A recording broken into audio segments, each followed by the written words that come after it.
Hello guys, कैसे हैं आप लोग। आई होप आप सब लोग ठीक होंगे। तो आज की वीडियो में हम कवर करेंगे प्रीलिम्स के लिए प्रैक्टिस क्वेश्चन, जो कि हमारा प्रीलिम्स का पेपर आ रहा है। तो ये वीडियो आपके लिए काफ़ी हेल्पफुल रहेगी। आर्ट एंड कल्चर की सीरीज़ कंप्लीट हो चुकी है, जिसमें हमने 3 to 4 वीडियोस बनाई हैं। उसमें हमारे ऑलमोस्ट 100 को समथिंग क्वेश्चंस कवर हो चुके हैं सिर्फ आर्ट एंड कल्चर से।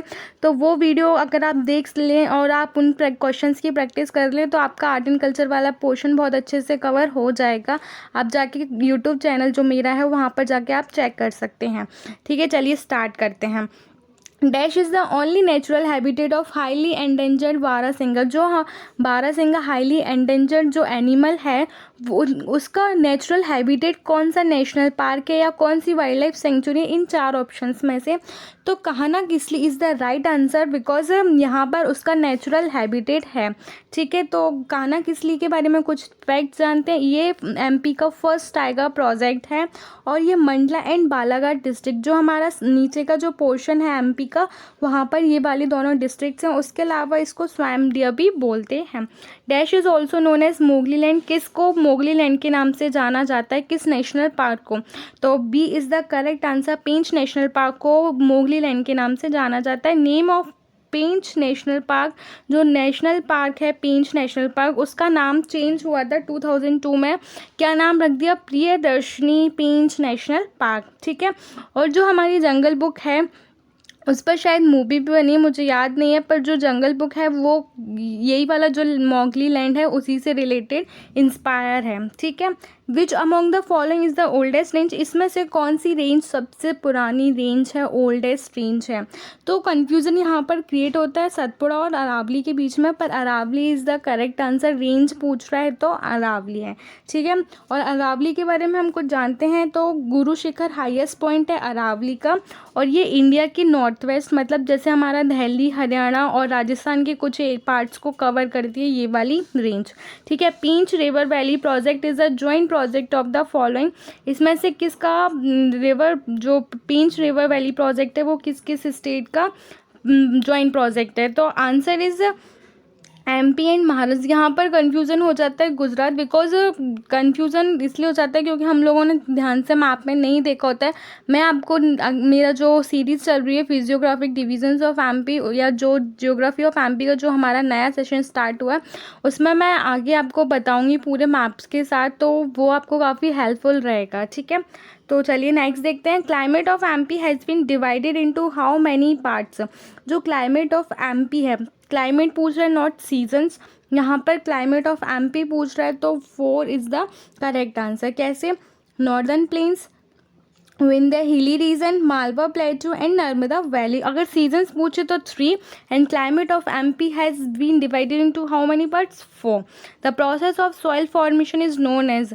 तो जो सॉइल बनने की प्रोसेस है उसको क्या बोलते हैं, इंग्लिश में क्या बोलते हैं उसको, पैडोजेनेसिस। यहाँ पर आप पैडोलॉजी में कंफ्यूज मत होइएगा, pedogenesis is the correct answer. The vertical section through this zone through which is what constitutes a soil profile। जैसे कोई स्ट्रक्चर है उसका, उसमें से जो अब हम वर्टिकल सेक्शन करेंगे तो हमें जो क्लियर दिखता है, जैसे अपर लेयर ओ हॉरिजॉन होती है, ए हॉरिजॉन, बी हॉरिजॉन, इस तरह से जो लेयर्स दिख रही हैं वो जो सेक्शन होता है, जो उस तरह से जो हम वर्टिकल सेक्शन करते हैं उसको हम क्या बोलते हैं, सॉइल प्रोफाइल। ठीक है, और सॉइल ही होती है जिसकी वजह से कौन सा उस एरिया में कैसी एग्रीकल्चर होगा या कौन से क्रॉप्स होंगे, कौन सी वेजिटेशन होगी, तो ये सब सॉइल के ऊपर डिपेंड रहता है।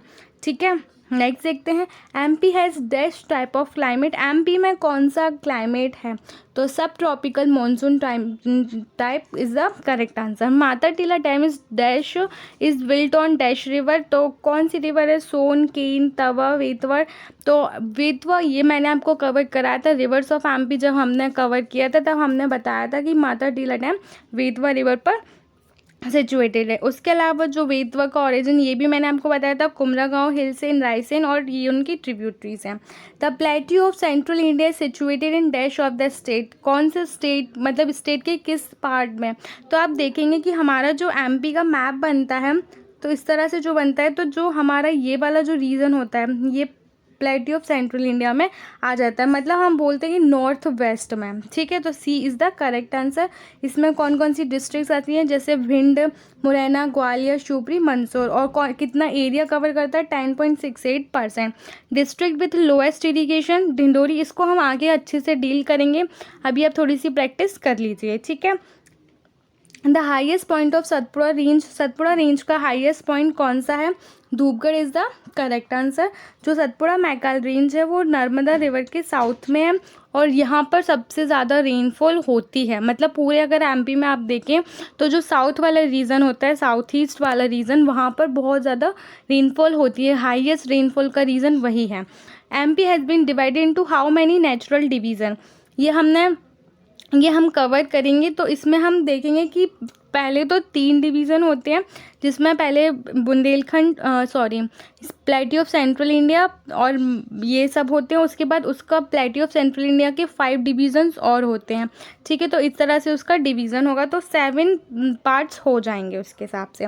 Second biosphere reserve of MP, ये क्वेश्चन मुझे थोड़ा समझ नहीं आया कि सेकंड मतलब वो पूछ रहे हैं सेकंड या क्या है, लेकिन अगर वो सेकंड बायोस्फीयर रिजर्व पूछ रहे हैं मतलब सेकंड टाइम, या फर्स्ट तो हमारा पचमढ़ी हो जाएगा, सेकंड कौन सा हो जाएगा, अमरकंटक, अचानकमार, और थर्ड हो जाएगा पन्ना। ठीक है, which river is termed as the lifeline of MP, ये हमने कवर किया था सबसे फर्स्ट वीडियो जो हमारी आई थी रिवर्स ऑफ एमपी की, उसमें हमने कवर किया था कि Narmada is the correct answer. ठीक है, tropic of cancer passes through how many districts of MP, जो ट्रॉपिक ऑफ कैंसर है वो कितने डिस्ट्रिक्ट से गुजरती है, तो 14 इज़ द करेक्ट आंसर। ठीक है, 14 is the correct answer. Water retaining capacity of which of the following soil is maximum, water retention capacity मतलब वाटर को कितनी देर तक ऑब्जर्व कर रही है सॉइल, वो किस सॉइल की होती है।